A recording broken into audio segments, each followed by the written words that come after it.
According to legend, a huntsman once tracked a lion that was terrorizing his village all the way to its den. Though armed with only a spear, the man managed to kill both the lion and its mate, but spared the cubs. This mercy so pleased the old gods that they sent a shaft of sunlight deep into the cave, gleaming off golden walls. The hunter became a miner and built a ring fort to guard his new wealth. Nobody ever asks what happened to the cubs. Maybe the gods forgot about them and they starved. Maybe there never were any cops or lions or hunter. Doesn't matter. Someone found enough gold in that cave to buy whatever truth he wanted, along with a castle that he'd name after his new family. Casterly Rock. Thanks to that gold, Casterly Rock soon became the largest, wealthiest, and best defended castle in Westeros. An army that struggled up the main approach would still have to climb thick, high, and well-defended walls. Should they choose instead to lay siege, the sea helpfully carved a massive cave beneath the castle, which over time became a private port complete with docks, wharves, and shipyards.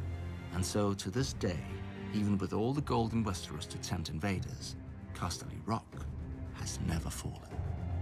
At least, not in battle. The castle is sadly all that remains of its namesake family, the Casterlys. According to another legend, my ancestor, Lan the Clever, swindled the castle from them. The most common story is that he found a hidden cleft in the rock and snuck into the castle. At night, he whispered threats into sleeping ears, howled in the darkness, planted one brother's treasures in the room of another, and so forth. By the end of his games, the Casterlys believed a demon was haunting their home and fled. My brother prefers a different version. Lan the Clever did find a secret entrance into the rock, but used it to have his way with the Casterly maidens. Eventually, the girls gave birth to golden-haired bastards, and the Casterlys had no choice but to accept their father into the family. In gratitude, he changed the family name to honor himself, and House Lannister was born. The Casterlys used the gold of the rock to become lords. The Lannisters became kings. For thousands of years, the Kingdom of the Rock ruled the Westerlands. When the Ironborn became a nuisance, my ancestors sailed to the Iron Islands and returned with 100 Ironborn hostages, promising to hang one from the rock every time the Ironborn dared raid our shores. The Ironborn stayed away, well, after 20 or so.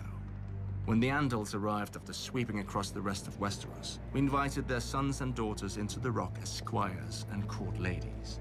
I don't think we ever had to hang any of them. Finally, Aegon the Conqueror defeated us on the Field of Fire, and my ancestor knelt. Still, little changed but titles and taxes. For when Visenya Targaryen saw the rock, she gave thanks that my ancestor had met Aegon on the field.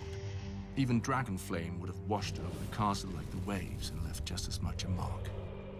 But now the mines are dry, and Casterly Rock is just that, a rock.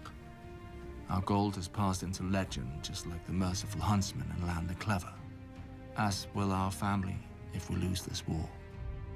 Unlike the Casterlys, however, we won't even have a castle to remember our name.